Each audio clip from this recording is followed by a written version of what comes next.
नमस्कार दोस्तों, जय श्री राम। स्वागत है आपका एक बार फिर से हमारे YouTube चैनल पे।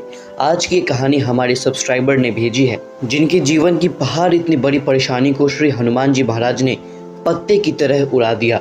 तो आइए मैं आप सभी को उनकी कहानी उनके ही शब्दों में सुनाता हूँ। दोस्तों, मैं अपना नाम और अपना पता गुप्त रखना चाहता हूँ। आज मैं आप सभी के सामने अपने जीवन की एक ऐसी सच्ची कहानी लेकर के आया हूँ जिसे सुनकर आपका प्रभु पे विश्वास और भी अटल हो जाएगा। बात आज से तकरीबन 1 साल पहले की है। मेरे भैया भाभी की बहुत ही प्यारी सी बच्ची, जो उस वक्त केवल 3 साल की थी, उसकी अचानक से पता नहीं कैसे तबीयत खराब हो जाती है। पहले तो हमें कुछ भी समझ में नहीं आ रहा था। ना ही वो हाथ पर हिला रही थी, ना ही वो अपनी आंखें खोल रही थी, बस वो सिर्फ रोए जा रही थी। आनन फानन में किसी तरह शहर के सबसे बड़े डॉक्टर के पास ले जाते हैं। दोस्तों, हैरानी की बात तो ये है कि शहर के सबसे बड़े डॉक्टर ने भी अपने हाथ खड़े कर दिए। उन्होंने भी कहा कि इसे क्या हो रहा है, इसे क्या समस्या है, मुझे कुछ समझ में नहीं आ रहा है। दोस्तों, बस इतना सुनते ही हमारी हालत खराब हो गई। परिवार के किसी भी सदस्य को कुछ भी समझ में नहीं आ रहा था कि हमें क्या करना चाहिए। तभी हमारे घर के अगल बगल के लोगों ने हमें सजेस्ट किया कि हो सकता है इसके ऊपर कोई प्रेत बाधा हो। उन लोगों ने हमें कहा कि हमें एक मौलवी के पास जाना चाहिए, जो कि तंत्र विद्या का ज्ञाता है और वो पहले भी कई लोगों के अंदर से निगेटिव एनर्जी को दूर भगा चुका है। दोस्तों, उस मौलवी के बारे में हमें पता चलना ऐसा मानो लग रहा था कि डूबते को तिनके का सहारा मिल गया हो। हम लोग किसी तरह रोते गाते उस मौलवी के पास पहुंचे। उस मौलवी ने हमें एक पानी की बोतल दी और कहा इसे समय समय पर पिलाते रहना, इससे वो ठीक होती चली जाएगी। दोस्तों, आप यकीन नहीं मानेंगे, बिल्कुल ऐसा ही हुआ। जैसे ही हमने उस पानी को उसके मुंह में डाला कि हालत में सुधार होने लग गया। उसने आंखें खोली और थोड़ी देर के बाद हमारी बच्ची हम लोगों से बातें करने लग गई। कुछ पल के लिए हमें लगा कि वाह, सब कुछ ठीक हो गया। ये मौलवी नहीं बल्कि मौलवी के रूप में साक्षात भगवान है।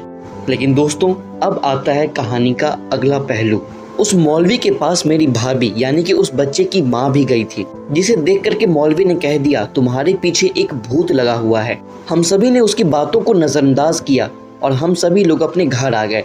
लेकिन जाने अनजाने में उस मौलवी ने भाभी के पीछे एक सच में भूत लगा दिया था और वो भूत हमारे घर तक आया और सिर्फ 1 दिन में ही उसने अपने कई सारे लक्षण दिखा दिए, जो यहाँ पर मैं बता भी नहीं सकता।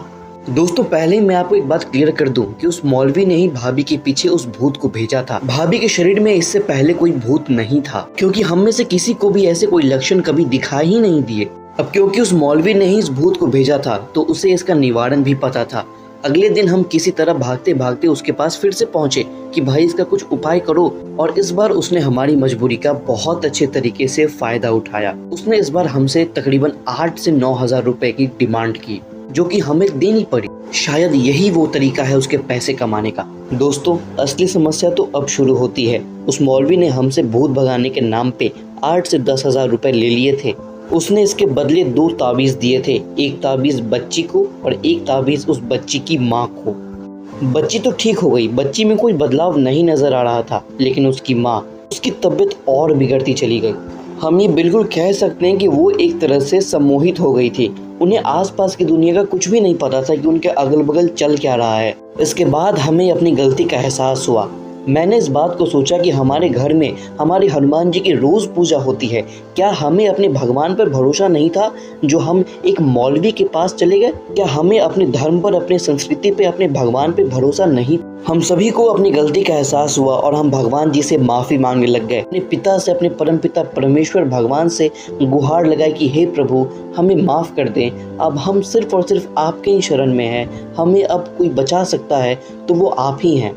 परिवार के सभी लोग, मैं, मेरे भैया, मेरी मम्मी, मेरे पापा, सभी लोग प्रार्थना करने के लिए हनुमान जी के सामने बैठ गए और हम सभी लोगों ने सच्चे दिल से हनुमान जी से प्रार्थना की है, प्रभु आप ही हैं जो इस घोर संकट की घड़ी से हमें निकाल सकते हैं। दोस्तों, सच बताऊं तो मुझे भी याद नहीं है कि उस रात को मैंने कितनी बार हनुमान चालीसा का पाठ किया था, लेकिन जब तक मुझे नींद नहीं आई, मैं तब तक हनुमान चालीसा का पाठ करता रह गया। मेरे भैया ने उस नेगेटिव एनर्जी को दूर भगाने के लिए बजरंग बाण का भी पाठ किया और आखिरकार सुबह होते होते हमारे दयालु कृपालु प्रभु ने हमारी पुकार सुन ही ली। अब भाभी जी के अंदर बदलाव साफ तौर पर देखा जा सकता था। सुबह तो हो ही चुकी थी, तो हम सभी ने सोचा कि क्यों ना इस नेगेटिव एनर्जी को हमेशा हमेशा के लिए भगाने के लिए हम कोई मंदिर जाए। हम लोग बिना किसी देर किए भोलेनाथ जी के मंदिर चले गए, जहाँ पर जाने के बाद हमने बजरंग बली की और भोलेनाथ जी की स्तुति गाई और उन्हें धन्यवाद कहा कि हे प्रभु, आप अगर नहीं होते तो पता नहीं संकट की घड़ी में आपके इस भक्त का क्या हाल होता। दोस्तों, आज भी अगर मैं उस दिन को याद करूं तो मेरे रोंगटे खड़े हो जाते हैं और उस दिन के बाद से मेरे प्रभु के लिए आस्था और भी ज्यादा बढ़ गई।